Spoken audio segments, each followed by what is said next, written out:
भारत की शिक्षा का इतिहास जितना पुराना है उतना ही अद्वितीय भी। लेकिन एक सवाल आज भी दिमाग में गूंजता है, वो गुरुकुल व्यवस्था जिसने हजारों साल तक भारत को विश्व का ज्ञान केंद्र बनाया, धीरे धीरे खत्म कैसे हो गई? और क्या हम उसे फिर से लौटते देख रहे हैं? आज की इस वीडियो में हम एक गहरी यात्रा पर चलेंगे। गुरुकुल कैसे शुरू हुआ, कैसे बदला, कहाँ टूट गया, फिर तक्षशिला और नालंदा जैसी महाशिक्षा प्रणालियों में कैसे इवॉल्व हुआ, और अंत में नेशनल एजुकेशन पॉलिसी 2020 इसे मॉडर्न इंडिया के फ्यूचर से कैसे जोड़ता है। यकीन मानिए, जो आप अब आगे देखने वाले हैं वह शायद आपने पहले कभी नहीं सुना होगा। गुरुकुल सिर्फ एक शिक्षा संस्था नहीं था, यह एक लाइफ मॉडल था जहां शिक्षा का उद्देश्य नौकरी नहीं, जीवन था। आज की मॉडर्न न्यूरोसाइंस कहती है, the brain learns deepest when learning is immersive, experiential and environment based. और यही तो गुरुकुल था। गुरुकुल प्रकृति के बीच, भीड़ और शोर से दूर, एक ऐसे वातावरण में जहां बच्चे की एकाग्रता और जिज्ञासा दोनों खुलकर विकसित हो। विद्यार्थी गुरु के साथ रहते थे, इसलिए लर्निंग सिर्फ क्लास तक सीमित नहीं रहती, वह 24/7 जीवन का हिस्सा बन जाती थी। शिक्षा 4 स्तंभों पर आधारित थी। पहला है शारीरिक, दूसरा मानसिक, तीसरा आध्यात्मिक और चौथा नैतिक। नो फीस, नो ट्रांजैक्शंस, जीवन में कुछ मीनिंगफुल करो तभी गुरु दक्षिणा दो। करिकुलम, गुरुकुल का पाठ्यक्रम एकदम अनोखा था। यह किताबों से नहीं, विद्यार्थी की रुचि और वृत्ति से तय होता था। अगर किसी की रुचि गणित में है, वह वेदांग गणित और शूल गणित सीखेगा। अगर संगीत में है तो गंधर्व वेद, अगर युद्ध विद्या में है तो धनुर्वेद, अगर खगोल में है तो ज्योतिष और नक्षत्र विज्ञान। यानी कोई रिजिड सिलेबस नहीं। एजुकेशन का मतलब ही था life skill plus subject mastery plus personality growth. Modern education इसे पर्सनलाइज्ड लर्निंग मॉडल कहता है, लेकिन भारत इसे सदियों से अपनाता आया है। टीचिंग स्टाइल या ग्रुप छोटे होते थे ताकि हर विद्यार्थी पर व्यक्तिगत ध्यान दिया जाए। टीचिंग का तरीका सिंपल लेकिन पावरफुल था। ऑब्जर्व, प्रैक्टिस, रिफ्लेक्ट और मास्टर। थियरी कम, रियल वर्ल्ड एप्लीकेशन ज्यादा थी। सारी लर्निंग मातृभाषा में, क्योंकि आइडियाज वही समझ आते हैं जो मन की भाषा में समझाए जाए। मॉडर्न एनईपी 2020 आज इसी फॉर्मूले को अपनाने जा रही है। हॉलिस्टिक, मल्टीडिसिप्लिनरी और पर्सनलाइज्ड। और यह वही तरीका है जो भारत हजारों साल पहले मास्टर कर चुका था।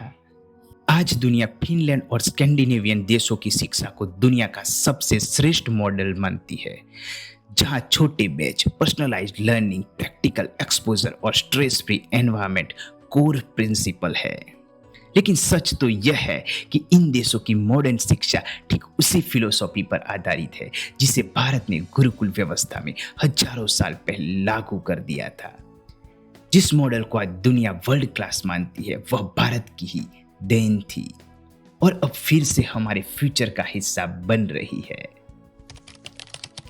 गुरुकुल कैसे बदला, समझिए। भारत की शिक्षा एक झटके में नहीं बदली, इसका हर चरण एक टर्निंग पॉइंट था। गुरुकुल इवॉल्व होकर दशकों में दुनिया की पहली फॉर्मल यूनिवर्सिटी बना, जैसे तक्षशिला, नालंदा, वल्लभी, विक्रमशिला।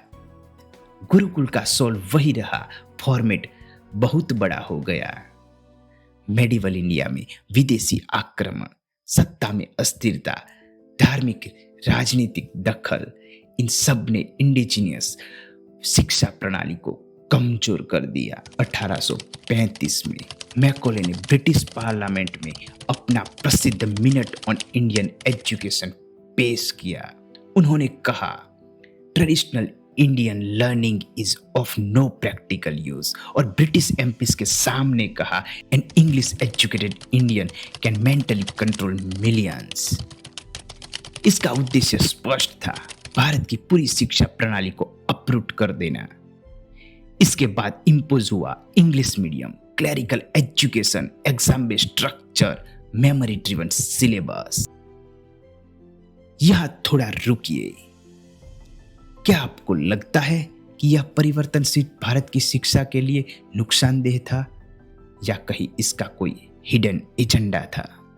कुछ इतिहासकार कहते हैं कि मैकॉले का सिस्टम इसलिए आया क्योंकि भारत में एक सेंट्रलाइज्ड सिस्टम नहीं था और फॉर्मल जॉब्स के लिए फंक्शनल स्किल सेट जरूरी था। लेकिन क्या यह सही तरीका था अपने संपूर्ण ज्ञान और संस्कृति को मिटाने का?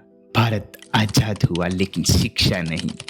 Marks race, coaching culture, stress, unemployability, समस्या बढ़ती गई। कुछ विशेषज्ञ मानते हैं कि हम आज भी कॉलोनियल सिस्टम में फंसे हुए हैं और क्या इससे आगे बढ़ना मुश्किल नहीं हो जाता? आज गुरुकुल फिर से क्यों चर्चा में है? क्योंकि मॉडर्न वर्ल्ड की समस्याओं का हल उसी एंशिएंट सिस्टम में छुपा है। Mental health crisis. आज के बच्चे इंफॉर्मेशन रिच है लेकिन इमोशनली फ्रेजाइल है। गुरुकुल का माइंड बॉडी बैलेंसिंग सिस्टम आज की सबसे बड़ी आवश्यकता है। कैरेक्टर, एथिक्स और cultural grounding. Modern education knowledge देती है, कैरेक्टर नहीं। कुछ लोग कहते हैं कैरेक्टर बिल्डिंग अब पुरानी बातें हो गई है। क्या यह सच है? गुरुकुल कैरेक्टर को रूट लेवल पर डेवलप करता था। मातृभाषा भावना नहीं, शुद्ध न्यूरो साइंस है। एनईपी 2020 कहता है मदर टंग लर्निंग का मतलब है 30 to 40% डीपर कंसेप्चुअल अंडरस्टैंडिंग। क्योंकि विचार, तर्क और भावनाएं सबसे तेजी से मातृभाषा में जुड़ते हैं, इसीलिए गुरुकुल की लर्निंग 4x पावरफुल होती थी। गुरुकुल में हर बच्चे का मार्गदर्शन उसकी प्रकृति, गति और क्षमता के अनुसार होता था। मेंटरशिप मॉडल दुनिया में नई खोज मानी जाती है, लेकिन भारत इसे सदियों पहले मास्टर कर चुका था। एनईपी 2020 एक रिफॉर्म नहीं, एक रिवाइवल है। इसमें गुरुकुल वैल्यू फिर से मॉडर्न एजुकेशन का हिस्सा बन रही है।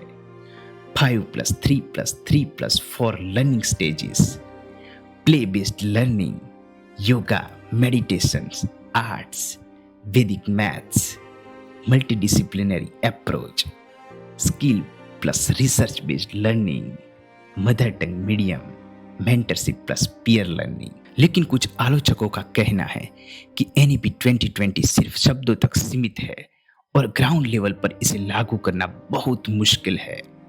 आपका क्या विचार है? क्या हम सच में इस बदलाव को महसूस कर पाएंगे?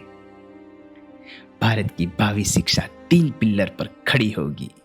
पहला है कैरेक्टर प्लस एथिक्स, जो गुरुकुल का मूल था, जो इंसान को सिर्फ स्किल नहीं रिस्पॉन्सिबल बनाता है।